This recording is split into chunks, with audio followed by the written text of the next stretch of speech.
Augustus Leplongeon, el Saqueador que quiso reescribir la historia maya. En lo más profundo de la península de Yucatán, allí donde la selva esconde templos ancestrales, y donde las piedras cuentan historias que solo el tiempo puede descifrar, un nombre resurge como una sombra incómoda. Un eco de una época en la que la arqueología no era ciencia sino aventura, ambición y saqueo. Este es el relato de Augustus Leplongeon, un hombre que se autoproclamó arqueólogo, investigador y visionario, pero que en realidad dejó una estela de destrucción, teorías delirantes y piezas robadas que nunca volvieron a México. Un personaje que estuvo a punto de reescribir la historia maya, no con hechos, sino con fantasías. Hoy, desentrañaremos su vida, sus expediciones, su mito y su legado oscuro. Bienvenidos a una historia que pocos conocen, pero que marcó profundamente el destino del patrimonio mexica y maya, la historia del saqueador que quiso inventar una civilización entera. Los orígenes del aventurero. Augustus Leplongeon nació en Francia, en 1825. Desde joven se obsesionó con las culturas antiguas, pero no desde la ciencia, sino desde el ocultismo, el espiritismo y las teorías esotéricas que dominaban Europa en el siglo XIX. El mundo atravesaba una fiebre por las civilizaciones perdidas: la Atlántida, Lemuria, Egipto, el origen universal de la humanidad. Todo se mezclaba en un caldo de teorías que hoy consideraríamos fantasía.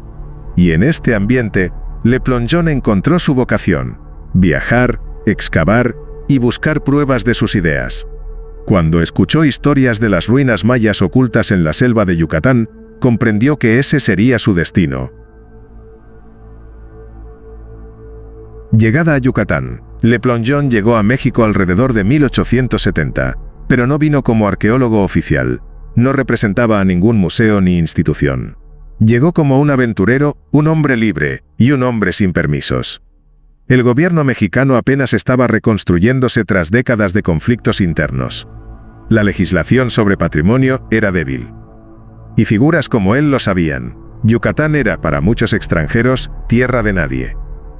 Leplongeon comenzó a internarse en la selva acompañado de cargadores locales. Su esposa Alice Dixon, una fotógrafa con mejores capacidades técnicas que él, y un equipo improvisado.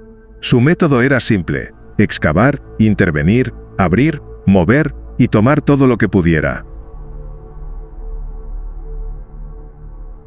Uxmal, el primer blanco. La primera gran obsesión de Leplongeon fue Uxmal, una de las ciudades más majestuosas del mundo maya.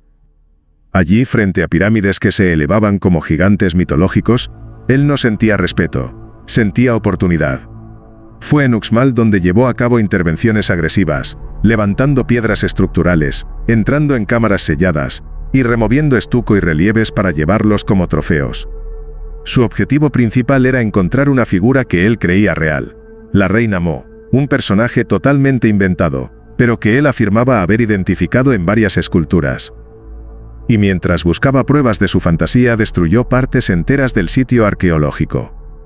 Algunos testimonios locales narran que incluso utilizó cargas pequeñas para desprender bloques. No dejó registros científicos. Solo fotografías, muchas de ellas manipuladas, destinadas a probar sus teorías. El botín viaja a otros continentes. Piezas completas de Uxmal y de otros sitios comenzaron a salir de México rumbo a Estados Unidos y Europa. Leplongeon enviaba esculturas, moldes, fragmentos de estelas, vasijas y objetos rituales a museos que pagaban bien por recuerdos mayas. Entre ellos se encontraban el Museo Americano de Historia Natural de Nueva York, colecciones privadas en Londres, instituciones europeas interesadas en lo exótico. Muchas de esas piezas jamás regresaron a México. Lo más doloroso: las extrajo sin permisos, sin respeto y sin considerar que estaba destruyendo capas arqueológicas irrecuperables. La reina Mo y la Atlántida. Pero la ambición de Leplongeon no era solo material. Él quería demostrar que la civilización maya era la madre de las culturas del mundo. Su teoría más famosa afirmaba que los mayas habían fundado la Atlántida. De la Atlántida habían surgido los egipcios. Los faraones eran descendientes de reyes mayas. Las pirámides de Egipto eran una copia tardía de las pirámides de Yucatán. Y como eje central de su historia inventó personajes, la reina Mo, su esposo, el príncipe Ko, y un drama casi romántico que ubicaba a los mayas como la raíz de la humanidad. El problema: no había una sola evidencia real. Todo eran interpretaciones forzadas, lecturas erróneas y un profundo desconocimiento del sistema maya real.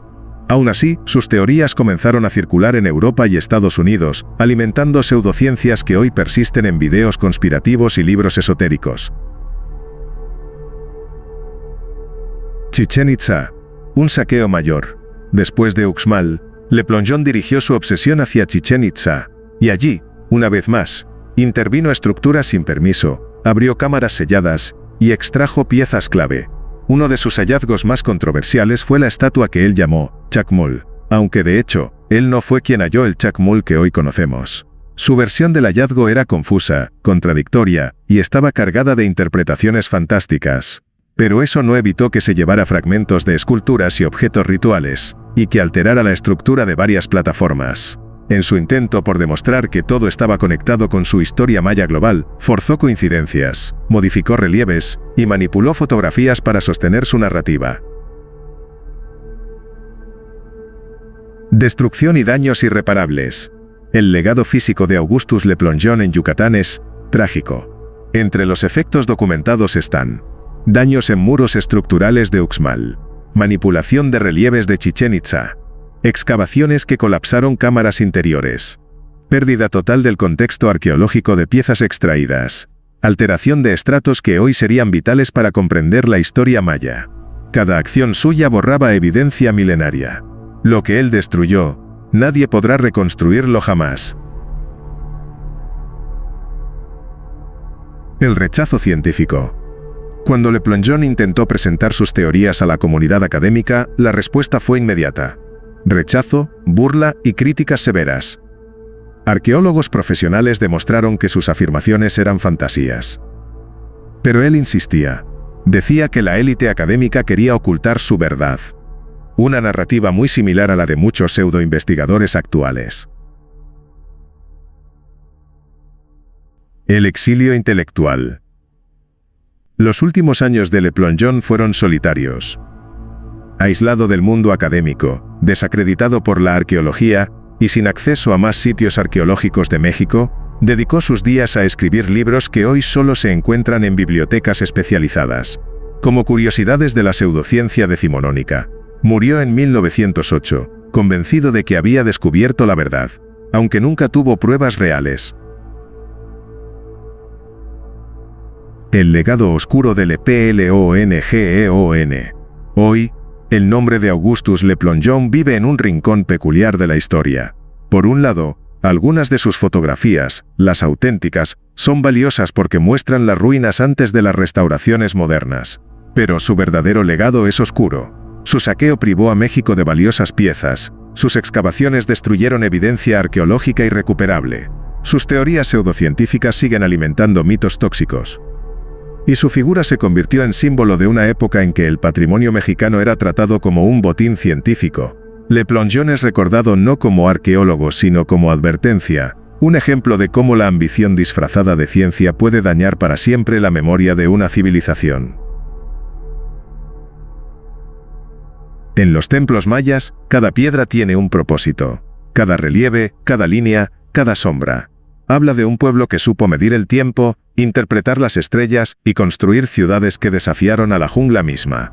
Pero durante siglos, la ambición humana ha sido un enemigo tan poderoso como el paso del tiempo. Le Plongeon fue uno de esos enemigos. Un hombre que quiso imponer su verdad por encima de la verdadera historia de los mayas. Un explorador que no buscaba comprender sino confirmar sus fantasías, cueste lo que cueste. Hoy, mientras los arqueólogos mexicanos luchan por recuperar y preservar lo que queda, su nombre permanece como un recordatorio sombrío, de que incluso en la búsqueda del conocimiento, el peligro más grande no siempre está en la oscuridad de la selva, sino en la oscuridad de la mente humana.